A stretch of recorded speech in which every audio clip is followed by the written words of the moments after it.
Welcome guys, welcome to EduHome. So today we will discuss section 134 of the Companies Act 2013. This section primarily talks about board's report. Okay, what should be the content of the board report? Board of directors के report के अंदर क्या क्या होने चाहिए? Also we will talk about the signing of financial statement के financial statement and board's report को कौन sign करेगा?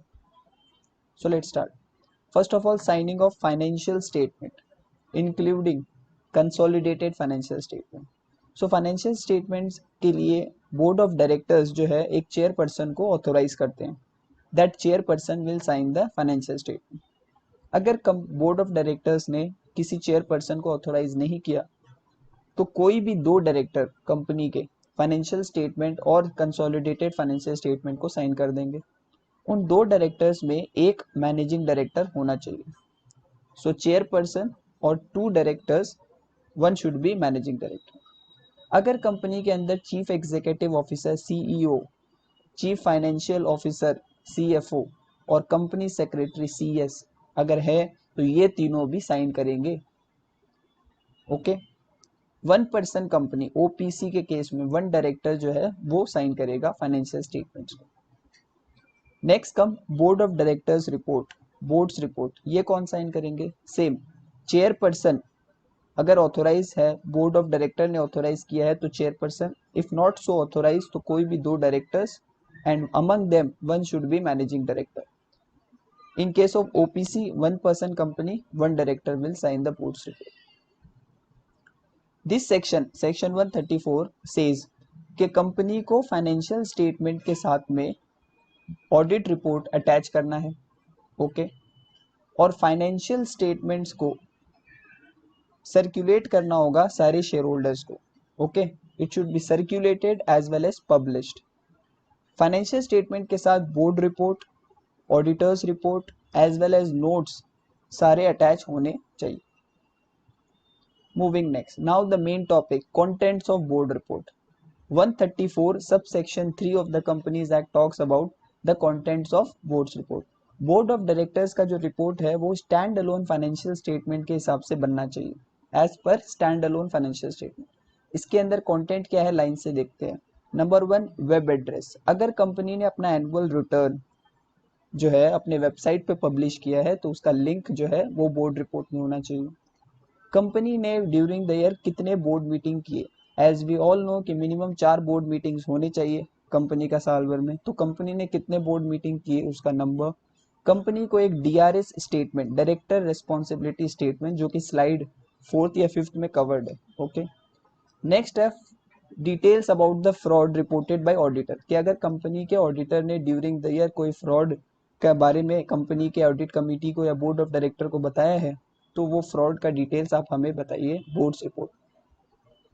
नेक्स्ट आता है statement regarding the director declaration. Independent director जब अपॉइंट करते हैं तो उनको एक डिक्लेरेशन देना पड़ता है सेक्शन 149(6) में, तो बोर्ड रिपोर्ट में उससे रिलेटेड एक स्टेटमेंट फाइल करना होगा. नेक्स्ट है कि कंपनी के अंदर अगर नॉमिनेशन एंड रेम्यूनरेशन कमेटी है, सेक्शन 178 कुछ कंपनियों पे एप्लीकेबल है, तो अगर आपके पे नॉमिनेशन एंड रेम्यूनरेशन कमेटी है तो उसकी कंपनी की क्या पॉलिसी है वो हमें बता दीजिए बोर्ड रिपोर्ट में, क्योंकि रेम्यूनरेशन कमेटी ने कोई पॉलिसी बनाई होगी डायरेक्टर को कैसे अपॉइंट करना है, क्या रेम्यूनरेशन होगा, उनका सिलेक्शन करने से पहले उनके क्या क्या क्वालिफिकेशन देखे जाते हैं, पॉजिटिव एट्रीब्यूट देखा जाता है. सो वो पॉलिसी का डिटेल्स आप यहाँ पे डाल दो. अगर कंपनी ने पॉलिसी ऑलरेडी, कंपनी ने अगर पॉलिसी का जो डिटेल्स है वो ऑलरेडी कंपनी के वेबसाइट पे अवेलेबल है, अगर पॉलिसी ऑलरेडी, तो यहाँ पे पॉलिसी डालने का दरकार नहीं है. बस उसका सेलिएंट फीचर्स, क्या क्या कैरेक्टरिस्टिक्स है और उसमें क्या क्या चेंजेस आए हैं और लिंक ऑफ द वेबसाइट यहाँ पे बस खाली डाल दीजिए. Moving next. नेक्स्ट है अगर कंपनी के ऑडिटर ने या कंपनी के कंपनी सेक्रेटरी ने अपने सेक्रेटेरियल ऑडिट रिपोर्ट में या ऑडिटर ने ऑडिट रिपोर्ट में कोई क्वालिफिकेशन रिमार्क्स डाला है, एडवर्स रिमार्क, डिस्क्लेमर, तो उस पे बोर्ड का क्या एक्सप्लेनेशन है वो एक्सप्लेनेशंस डाल दो. 186 we all know loan investment guarantee security के बारे में बात करता है, तो उसका डिटेल्स ड्यूरिंग द ईयर जो भी हुआ है वो डाल दो. सेक्शन 188 जो कि related party transaction, contracts and arrangement with related party, उसका डिटेल्स. कंपनी का स्टेट ऑफ अफेयर्स, कंपनी की फाइनेंशियल पोजीशन कैसी है, whether company is financially sound, it is going concern basis, तो state of companies affairs. Reserves में company कितना propose करना चाहता है रिजर्व्स में पैसा डालने का। वी ऑल नो कि नेट प्रॉफिट में सर्टेन अमाउंट जो है रिजर्व्स में कंपनी डाल सकता है, तो कितना प्रपोज किया है इस साल। डिविडेंड, कंपनी कितना डिविडेंड प्रपोज करने वाला है, क्योंकि बोर्ड ऑफ डायरेक्टर्स जो है वो रेकमेंड करते हैं, अप्रूवल तो शेयर होल्डर करता है एजीएम में dividend, so amount which it recommends. Okay, next is कि कंपनी के ईयर एंड के बाद 31 मार्च के बाद में जो है फाइनेंशियल स्टेटमेंट अप टू 31 मार्च बनते हैं एंड बोर्ड्स रिपोर्ट सितंबर अक्टूबर में आता है। तो इस दौरान after the year and but before board report क्या कोई ऐसे चेंजेस आए हैं, क्या कोई ऐसे चेंजेस आए हैं या कंपनी कोई ऐसा ट्रांजैक्शन एंटर किया है जिससे कि कंपनी के फाइनेंशियल स्टेटमेंट्स पे इम्पैक्ट पड़ा हो। ओके, फाइनेंशियल पोजीशन पे कोई इम्पैक्ट पड़ा हो, तो वैसे कोई चेंजेस बता दो। So material changes and commitment affecting the financial position of the company occurred between end of the financial year and the date of report.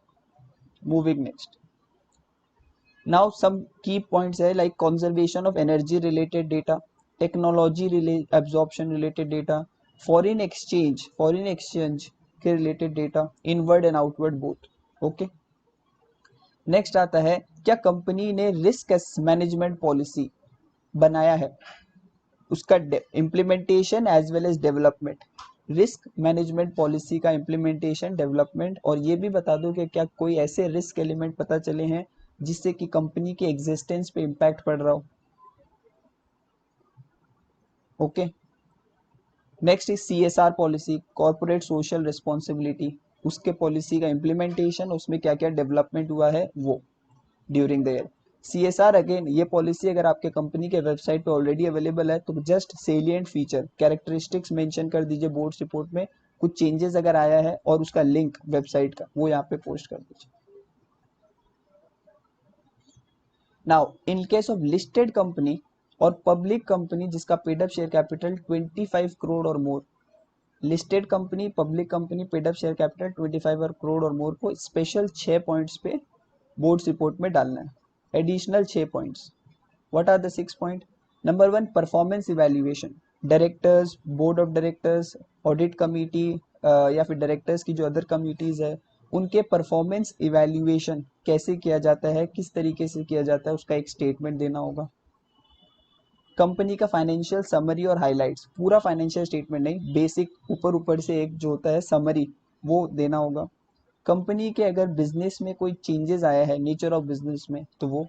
During the year कौन कौन से डायरेक्टर्स और केएमपी की मैनेजरियल पर्सन को appoint किया गया है, किसने किसने रिजाइन किया है। कंपनी में during the year independent director appoint हुए होंगे तो बोर्ड ऑफ डायरेक्टर्स के हिसाब से उनका प्रोफेशनल एक्सपीरियंस, क्वालिफिकेशन, एक्सपर्टीज कैसा है उस पर बोर्ड कमेंट करेगा।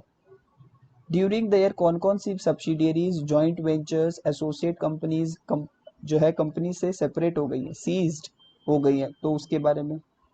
And deposits, details regarding deposits. So I hope the contents are clear regarding the board's report. Now we already know कि हमें बोर्ड्स रिपोर्ट के अंदर एक डायरेक्टर रिस्पॉन्सिबिलिटी स्टेटमेंट डालना है। इसके अंदर डायरेक्टर 5 पॉइंट कंफर्म करते हैं। Number 1, accounting standard, director will say कि हमने अकाउंटिंग रिकॉर्ड्स बनाते समय अकाउंटिंग स्टैंडर्ड्स को फॉलो किया है। ओके, और जहां जहां हमने कुछ चेंजेस किए हैं या फिर स्टैंडर्ड्स के हट से कुछ किया है, अलग से कुछ किया है, तो we have given a disclosures on the same. Next is accounting policy judgement estimate, कि कंपनी ने फाइनेंशियल स्टेटमेंट बनाते समय अकाउंटिंग पॉलिसीज अप्रोप्रिएटली सेलेक्ट किया है और उसको कंसिस्टेंटली अप्लाई भी किया है। कंपनी ने बहुत सारे जजमेंट्स और एस्टिमेट्स लिए हैं फाइनेंशियल स्टेटमेंट बनाते समय जो कि प्रूडेंट है and which gives a true and fair view of the state of affair of the companies. Okay, next is accounting records बनाते समय डायरेक्टर ने प्रॉपर एंड सफिशिएंट केयर लिया है ताकि कंपनी के एसेट्स को सेफगार्ड किया जा सके and fraud and error detect हो सके। कंपनी ने फाइनेंशियल स्टेटमेंट गोइंग कंसर्न के हिसाब से बनाए हैं। And last, in case of listed company, director has internal financial control, director ने लेट डाउन किया कंपनी में और internal financial controls are operating effectively. So these 5 points have to be confirmed in DRS. ना अगर आप non compliance करते हो तो कंपनी पे फाइन लगेगा 3 लाख का एंड ऑफिसर इन डिफॉल्ट पे 50,000 का पेनल्टी लग जाएगा। Now 1% company and small company को मेन बोर्ड रिपोर्ट नहीं देना, उनको एब्रिज्ड बोर्ड रिपोर्ट सबमिट करना है। एब्रिज्ड मतलब summary. So what are the contents? Web address of annual return, number of meetings of the board, director responsibility statement, fraud reporting by the auditor, explanation of qualification of auditor and CS, state of company's affair, financial summary और highlights, material changes in the nature of business। ठीक है, जिससे कि financial position में मतलब financial year and होने के बाद में अगर बिजनेस में चेंज आया तो डायरेक्टर अपॉइंटेड रिजाइन का डिटेल, कोई ऑर्डर, कोई बोर्ड, कोई कोर्ट का, रेगुलेटरी बॉडी का ऐसा कोई ऑर्डर आया है जिससे कंपनी का फ्यूचर अभी खतरे में। And last is related party transaction. So 1% company small company को सिर्फ इतने ही पॉइंट कवर करने हैं बोर्ड रिपोर्ट में। So I hope I was able to explain each and every point of section 134. If you have any doubt you can write on these details. Thank you.